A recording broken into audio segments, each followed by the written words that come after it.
প্রায় 5 দিন আগে গতকালকে রাত 3:30টার দিকে মানে রান্না করার আয়োজন চলতেছিল। এমন টাইমে ওর আব্বু আধা ঘন্টার জন্য বাসায় ভিতরে গেছে। তারপর আমার সাথে কথা বলে আমার রুমে গেছে, বলতেছে আমি একটু আধা ঘন্টা রেস্ট নিয়ে শুয়ে একটু বাহিরে যাবো। তারপর তো এই দিনটা রান্না করা চলতেছে। আমাদের ঘরের মধ্যে কোনো তালা মারানো দরজা লাগানো হয়নি। যাই মনে 5 মিনিটের মতো খালি শুনছে শোয়ার সাথে ঘরের ভিতরে ওরা লাইট মেরে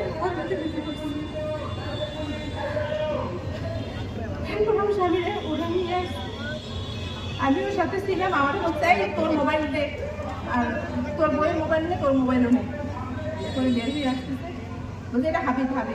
ও বলতেছে আমি হাবিব না, আমি করবো। ওর হাতের ডানা ধরে নিয়ে আসতেছে। ও বলছে আমাকে সারেন, আমি নিজের থেকে আমি যাচ্ছি।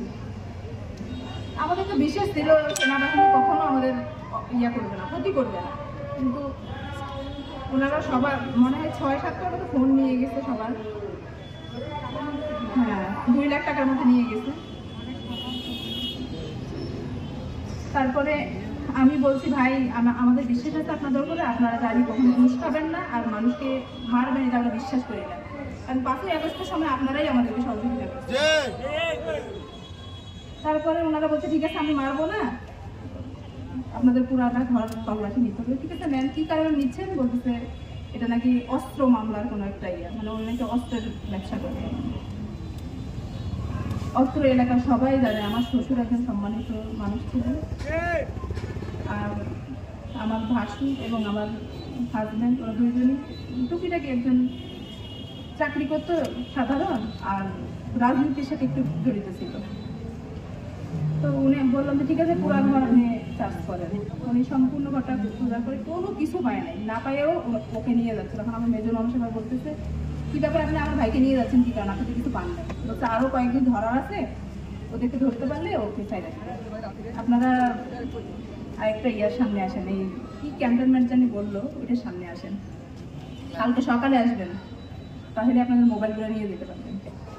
তারপর বলছে ঠিক আছে তাহলে তো আর কোনো চিন্তা নেই, কারণ সেনাবাহিনী কখনো আমাদের ক্ষতি করবে না। তারপর পরের দিন সকাল হওয়ার আগে, ফজরের আগের থেকে তো আমার ভাসুরের মানুষেরা সবাই কান্নাকাটি শুরু করছিল।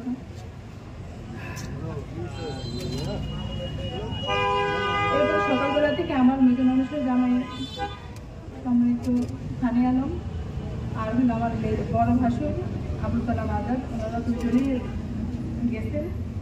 যাওয়ার পরে মানে এমন কোনো জায়গা নাই যে ওরা খুঁজে নাই, এই ক্যান্টনমেন্টগুলা, তারপর থানাগুলি, ওরা একটার পর একটা খালি বলছে আমরা অমুক জায়গায় আছি, আবার বলছে আমরা ওখানে আছি, যেখানে যাচ্ছে ওরা নাই। এরপরে আবার যেখান থেকে নিচে ঠিক যাকে ধরার জন্য গেছে কাউসার নাম ছেলেটার, ওদের বাড়িতে নিয়ে আসছে সকালবেলা, কিন্তু সাথে আবার নিচের ওর সঙ্গে নিচের আরেকটা লোককে, ওই লোককে ছাইড়া দিচ্ছে। আর উনি আবার পরে দিয়ে বক্তব্য বললো যে সারা রাত নাকি ওকে মারছে, যতক্ষণ নিচে নেওয়ার পর থেকে নাকি ওকে গাছের সাথে বাইঠা পরে মারছে, পা হাত বাইন্ধা মারছে, এত মহা মারছে পুরো সবাই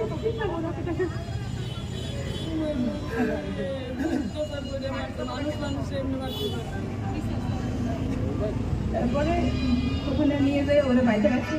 আমাদের মানে রাস্তাঘাটে গাড়ি পাইছিল, আর এত বিশ্রী ভাষা গালাগালি করছে, মহিলা পুরুষ মুখে যা আসতো তাই ওরা বলছে। আর মারছেও, যাকেই পাইছে তাকে মানে বড় মোটা লাঠি দিয়ে এখানে বাইরে রাখছে। তারপরে আমাদের ঘরের বাড়িতে আসতে এসে তো খারাপ ব্যবহার করতেছে একটু পর। তারপরে তহিদের বউ কোথায়, রহিদের বউ কোথায়? আপারা আমি ইয়াতে ছিলাম না, ওখানে ছিলাম না, আমি বাসার সামনে বসেছিলাম। বলছি তহিদের বউ এখানে নাই। আপারা মনে করছে আমাকে নিয়ে আবার ধরে মারে। আমি সরাসরি সামনে গেছি, আমি তহিদের বউ কি কিছু বলেন যে হ্যাঁ আমার পাশে দিয়ে একটা বাস ছিল, বাসের মধ্যে জোরে জোরে বাড়ি দিচ্ছে, মানে আমাকে ভয় দেখাচ্ছে। আর বলতেছে যে হলো তোমরা যদি কাউসারের বউকে না বার করে দাও, তোরা যদি কাউসারের বউকে না বার করে দিস তাহলে তোর জামাইকে থাকবো না। আমরা কোথায় পাবো? না, এটা সকালে যখন আসছে ওকে নিয়ে আবার আসছে, এই রাত্রে মারামারি করে আবার সকালবেলা নিয়ে আসছে, সকাল 8টার দিকে। তারপরে আমার মানুষের জামাই আমার খানি আলম, আবার আমার বড় ভাসুর সকাল কয়টার দিকে? সকাল কয়টায়? সকাল প্রায় 8টা 8:30 এমন সময়। ওনারা সবাই এখানে চলে আসছে। আসার পরে তখন কি সুস্থ ছিল তৌহিদ? সুস্থ দেখাচ্ছিল, কিন্তু এত মারা মারছে ওই সময় নাকি ওর সাথে দিয়ে যে আরেকজনকে ধরে আনিছিল, উনি বলছে যে হচ্ছে ওকে নাকি গাছের সঙ্গে বাইরে মারা গেছে। হাঁটতে পারছিল না? না, একদম মানে আমাদেরকে যাইতেই দেয় না, এত বড় ভাবে ওরা ঘেরাও করেছিল। আর রাস্তাঘাটে কোনো ছেলে পেলে মহিলাদেরকে দেখে বৃষ্টি বসে গালাগালি আর মারপিট করতেছিল। এই কারণে আমরা কেউ বাড়াইতে পারিনি, বাড়ির প্রতি দরজা লাগাতাম সবাই করে দিয়ে দরজা লাগিয়ে করে দিচ্ছে। অনেক সময় আমরা বের হতে পারিনি, দেখতেও পারিনি, আমরা দেখতেও পারিনি। এরপরে এত মারা মারছে আমার জায়গা, কাউসারকে বার করে দেখো আমার সাথে কি বলছে, কাউসারকে বার করে দেন, আমি আর সহ্য করতে পারছি না। কাউসারকে কিন্তু ওরা বার করে দেয়নি, ও আর ওর বউ পালাই গেছে। আসল উদ্দেশ্যই ছিল আমার হাজবেন্ডকে মারা, না হইলে কেন কাউসার আর কাউসারের বউকে আমরা বের করে দেবো? ওদেরটা ওরাই খুঁজে বার করবো, আমরা কেন বের করতে পারবো? ওনারা তো সেনাবাহিনী, এই কাজটি আমাদের জন্য। এরপরে চলে যাওয়ার পরে এরপরে যাইয়া অনেক মারা মারছে, মারার পরে এত মারা মারছে ওরা আবার গাড়ির মধ্যে চুবাইয়ে তারপরে তুলে আনছে, বলতেছে এবার তোল গাড়ির মধ্যে তোল তুইলে। এরপরে আবার নিয়ে গেছে, মানে ওই সময় মনে হয় মরা, মানে বাঁচার কোনো সম্ভাবনা নেই। এখানে নিয়ে যায় এই দুইজন ছিল সাথে, ওরা নাকি লাভ খাইছে এই গাড়ির ভিতরে। এইগুলো মানুষ দেখছে কে কি ছিল, আমাদের পাশের বাড়িরই তানজিল, পাশের বাড়ি তানজিল ছিল। আর হলো হ্যাঁ তানজিল, টিটু, সবুজ, সাইফুল, এরা ছিল। এরা নাকি অনেক লাভ খাইছে ওরা ধরে ধরে। এরপর কারেন্টের শর্টও দিচ্ছে। তোর হাজবেন্ড এত ভালো মানুষ ছিল, কি কারণে ওকে এত নির্যাতন করা হলো? আমি এইটার সুষ্ঠু বিচার চাই আপনাদের কাছে। আর যেই সেনাবাহিনী করছে ওরা সবাই মুখোশ লাগাই আসছে, আমি দেখলেই চিনবো। আমি ওদেরকে আমার সামনে আমি ওদের বিচারটা চাই। যারা আয়সা এই যেগুলো করছে আমি চাই যে ওদেরকে যেন আমার সামনে কষ্ট দেওয়া হোক। আমার স্বামীকে যেভাবে কষ্ট দিয়ে ওরা মারছে আমি একটু দেখতে চাই ওদের কেমন লাগে। ওদের কি মা বোন নাই?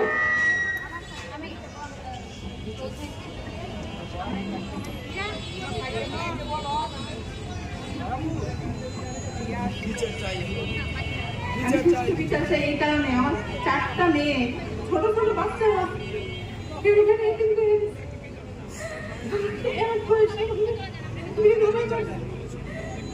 তাদেরকে মা নাই, তাদেরকে বললেন ওদেরকে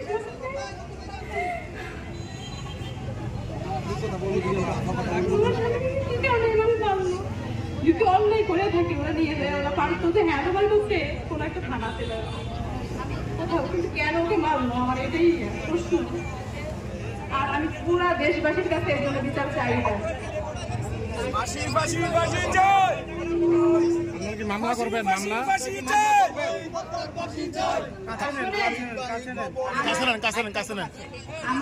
আমার নাম মাহবুবা উদ্দিন, আমার মামা মারা গেছেন। আমি একজন বিশ্ববিদ্যালয়ের শিক্ষক এবং আন্তর্জাতিক সম্পর্ক বিভাগের সভাপতি হিসেবেও দায়িত্ব পালন করছি। কোন বিশ্ববিদ্যালয়ে আছেন?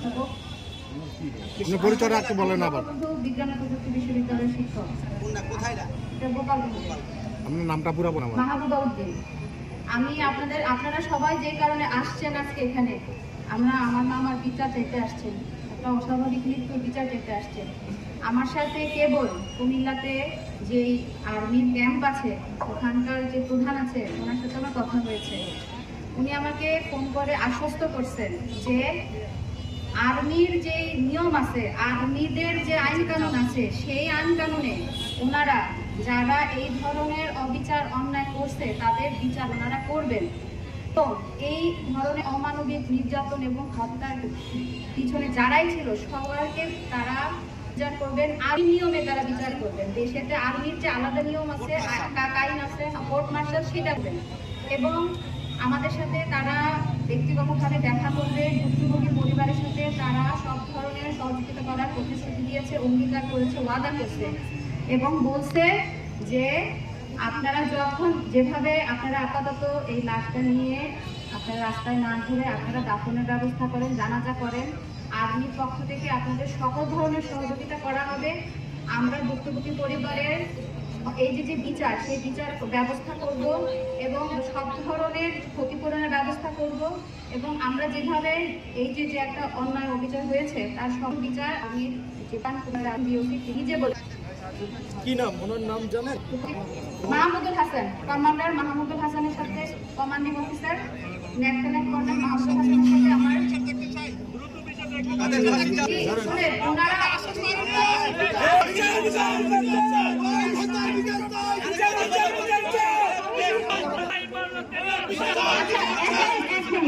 আপনারা বিচার অবশ্যই চান, আমরাও তো বিচার চাই। হ্যাঁ, ক্ষতিপূরণের কথা বলছি, আজকে বিকালের মধ্যেই বলছে ওনারা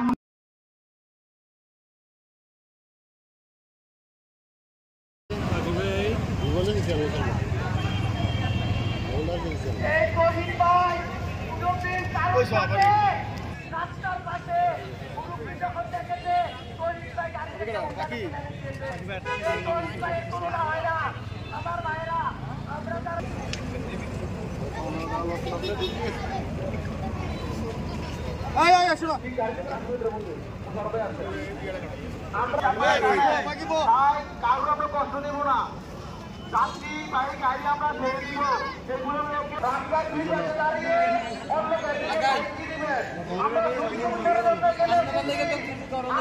তাড়াতাড়ি মাইকের সামনে আসো।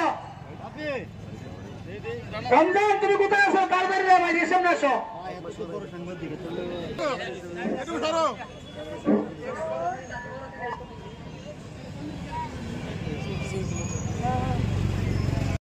সবাই রাস্তার পাশে সারিবদ্ধভাবে দাঁড়িয়ে যান।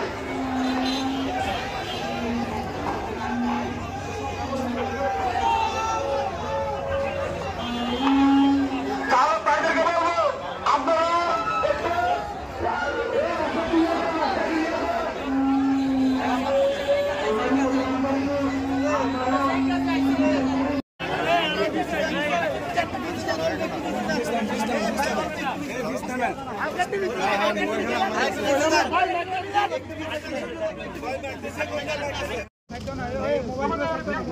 স্বাধীনভাবে ঘোরাফেরা করার জন্য, রাজনৈতিক মত প্রকাশ করার জন্য আর অনুষ্ঠিত এই স্বাধীন দেশে বিপ্লবী সরকার থাকা অবস্থায়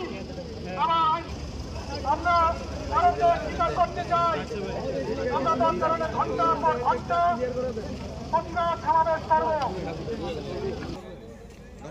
কারণ আমরা জানি এদেশে যে শুভ সূচনা শুরু হয়েছিল, যে দেশে আর কোনো মানুষকে হত্যা করা হবে না, সেটা আজকে উল্লেখিত হয়েছে। আমরা যদি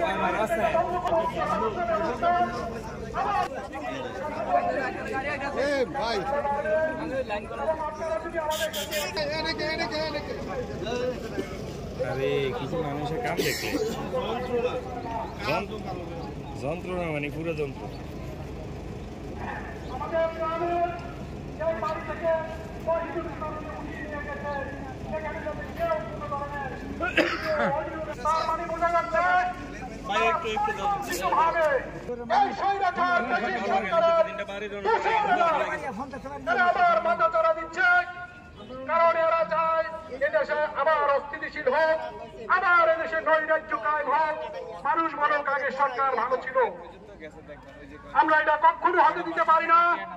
প্রিয় এলাকাবাসী, আমার হৃদয়ে যে রক্তক্ষরণ হচ্ছে, আপনাদের হৃদয়ে তাই হচ্ছে। এই রক্তক্ষরণ আমরা সারা দেশের মানুষকে জানিয়ে দিতে চাই, সারা বিশ্বের মানুষকে জানিয়ে দিতে চাই। আপনারা যদি রাজি থাকেন, আমরা আশা করছি আমরা কুমিল্লা শহরে গিয়ে আমাদের এই প্রতিবাদ করব। আপনারা কি সবাই একমত আছেন? প্রিয় এলাকাবাসী, আমরা দেখেছি কোনো প্রতিবাদ ছাড়া বাংলাদেশে কোনো বিচার হয় না। এদেশে বিচার ব্যবস্থা কায়েম করতে গেলেও প্রতিবাদ হয়। তাছাড়া এখানে একটা বড় বাহিনী জড়িত, তাদের বিরুদ্ধে প্রতিবাদ ছাড়া বিচার হওয়ার কোনো সুযোগ নাই। আপনারা এই বিচারের দাবিতে এই প্রতিবাদ করতেই হবে, না হলে একজন টিপু ভাই একজন মানুষের বিরুদ্ধে, একজন মানুষের পক্ষে এই প্রতিবাদ করে ধারায় বিচার চেয়ে এ বিচার আদায় করা কখনো সম্ভব নয়। তাই আমি আশা করব আমার মতো আপনারাও সবাই টিপু ভাইয়ের পাশে থাকবেন, যাতে এদেশে ন্যায় বিচার কায়েম হয়। ফ্যাসিস্ট সরকারের আমলের মতো বিচারহীন ভাবে যাতে মানুষ খুন হত্যার শিকার না হয়। আমরা আজকে যে অবস্থায় আছি, আমরা সবাই শান্ত শান্ত, আমরা আজকে সবাই মনের দিক থেকে এতটাই দুর্বল হয়ে গেছি যে আমাদের মনে আর কথা বলার ভাষা নাই। এই দুর্বল অবস্থায় আমাদেরকে ঘুরে দাঁড়াতে হবে, বিচার চাইতে হবে এদেশের মুক্তির জন্য, এদেশের মানুষের জন্য। এদেশের মুক্তির জন্য আমরা বারবার এদেশের মানুষকে রক্ত দিতে দেখেছি। আমাদের রক্ত দিতে হবে না, আমরা ঘন্টা 2 সময় শুধু ব্যয় করব এদেশের বিচারের জন্য। আপনারা জানেন আমাদের সরকার এখন বিপ্লবী সরকার। তারা স্বৈরাচারকে পতন করে, ফ্যাসিস্টকে পতন করে ক্ষমতা এসেছে। তারা জনমানুষের সরকার বলে দাবি করে। তাই এই সরকারের কাছে আমরা দাবি রাখতে চাই জন্য বিরুদ্ধভাবে বন্ধ যাচ্ছে। আর যারা বৃদ্ধ আছেন, যারা বয়স্ক আছেন, ঠিক আছে ঠিক আছে।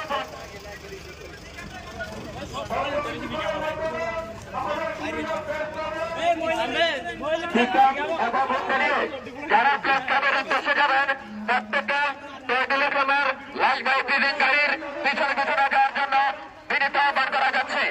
যারা মহিলা আছেন এবং বৃদ্ধ আছেন তারা সকলে পিকআপ দিয়ে যাওয়ার জন্য বিনীতভাবে আহ্বান করা যাচ্ছে। আমার ভাই মরল কেন? সেনাবাহিনী জবাব চান। আমার ভাই মরল কেন? বিচার বিচার বিচার চান।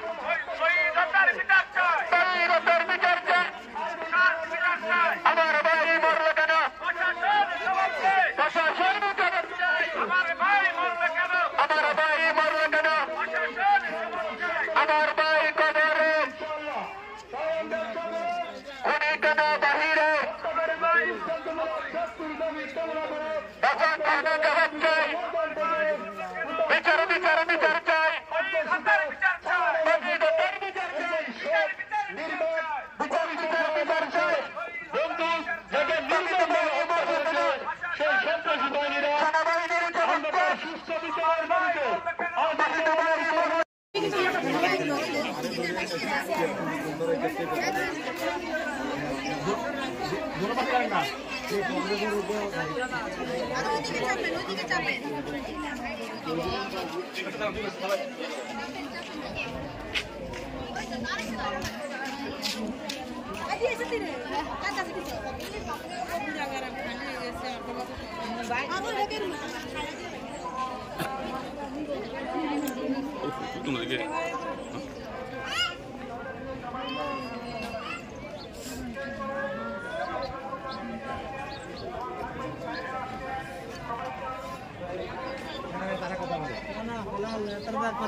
কথা